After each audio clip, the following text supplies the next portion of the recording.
Hello everyone. As you know, with the rise of the internet, a great deal of information that was previously inaccessible became public. Every day, millions of people search to learn new things by themselves. Many people think that if they're online every day, they know everything, but they're wrong. Because of the vast amount of information on the web, it's simply impossible to see everything, even if you dedicate your life to it. And this means that you can't know everything in the world. So in today's video, we decided to broaden your knowledge a bit and show you some things you probably haven't seen yet. Let's get it on.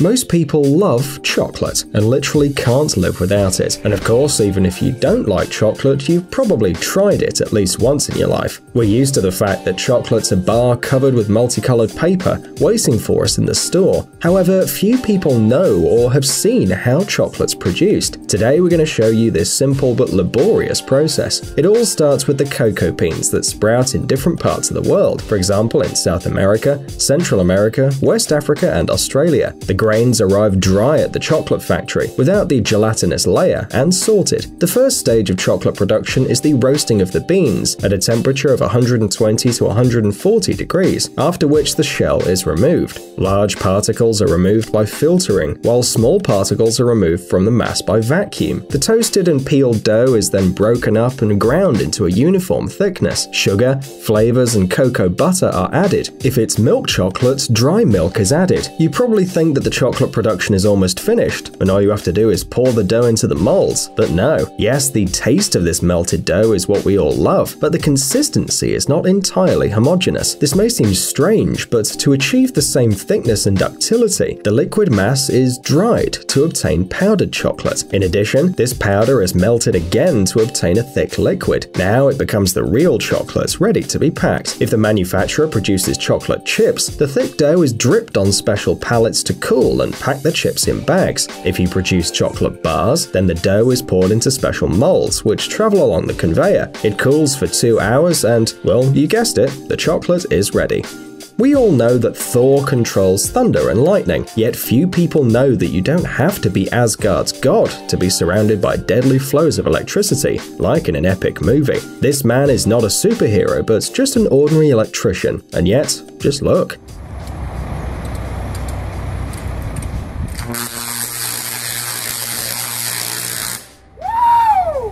I don't like that. Okay, controlling the lightning and the current isn't the same, but it looks spectacular, don't you think? Let's take another look. It's very beautiful.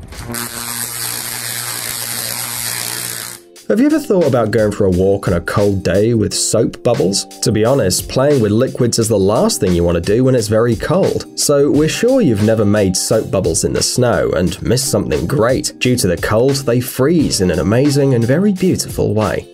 And now there'll be a little spoiler. By the way, people who are allergic to pollen won't like what we show them below.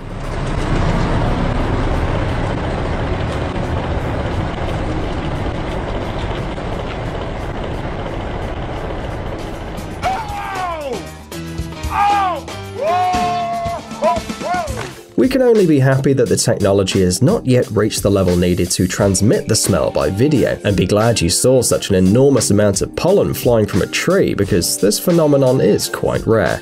A rainbow after rain is a fairly common phenomenon, and you've probably seen one at least once in your life. However, you probably don't know that you've seen a rainbow, let's say, not in its very original form, because in fact, rainbows form a complete circle. But looking at it from the ground, we only see half of this circle. Well, have you guessed what we're going to show you now? To see a full rainbow, you'll have to climb very, very high. For example, to the top of a mountain or on a plane, from where, as usual, you'll also have a beautiful view. Everything related to weightlessness conditions on space stations in general causes great interest among ordinary people. We're curious about absolutely everything, starting with how astronauts eat and drink and ending with, well, more personal questions. But have you ever wondered what happens to tears in zero gravity? Do they just flow over your face, or do they separate from the skin and hang in the air? In this case, water is used instead of tears, and as you can see, the tears don't separate from the skin. But they don't flow down either. They form something like a bubble under the eye. The more you cry, the bigger the bubble becomes.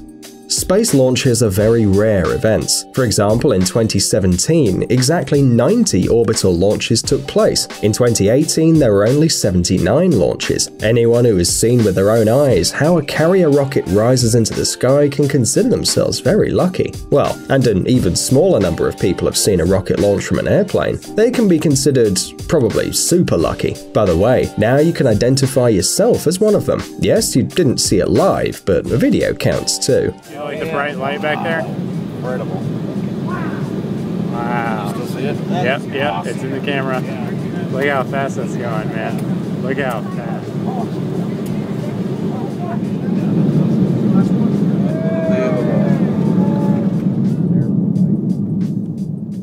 But only astronauts have seen a rocket launch from space in person. Unfortunately, they made a couple of images. Electric towers are huge metal structures that have incredible weight and even more incredible dimensions. We're sure you don't know how these structures are built though, and the procedure, by the way, is extremely interesting. We've always believed that the trucks took the beams to the right place and then welded them together for a long time, stubbornly and painfully, until the tower was finished. However, it seems that our idea is too long and too slow, and nobody really uses it. It turns out that the towers are transported to the necessary place from the factory in parts. Special cargo helicopters are used for this. By the way, this work is not only extremely interesting, but also laborious. We would even compare it to the work of a jeweler, because the helicopter must fly and place a part of the tower in the right place, with a margin of error of only a couple of centimeters.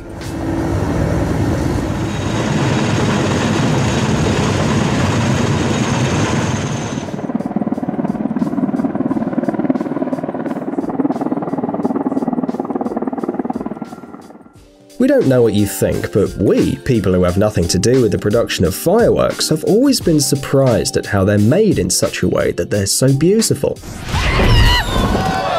Fireworks are very complex. They can explode at different heights, in different colors and forming different figures. But it turns out that the appearance of fireworks in the sky depends on the way they were created. And something tells us that you have no idea what a firework looks like from the inside. Well, until now, until this very moment. Surprisingly, to design just 1 minute of fireworks shows, experts need a full hour. The next 6 or 7 hours are spent filling the fireworks the right way, so the lights and colors alternate in the right order.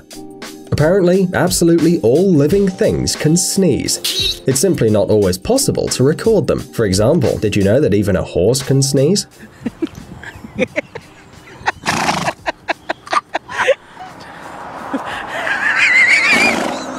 By the way, horses also know how to do this.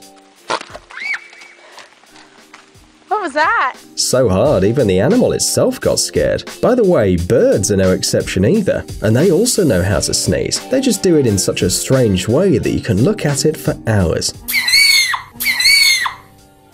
You probably know that we always see only one particular side of the moon. This is because the period of rotation around the Earth and the period of rotation around its axis on this satellite are very close. It turns out that when we claim to know what the moon looks like, we're not telling the truth. From this very moment, you can safely say that you know what even the hidden face of the moon looks like, because here it is, captured in photographs. Turns out that the part of the moon that we normally see is dotted with seas and craters, and the hidden part is flatter, with more terrain and only 2 seas. By the way, the largest lunar craters are also found here on the hidden face of the moon.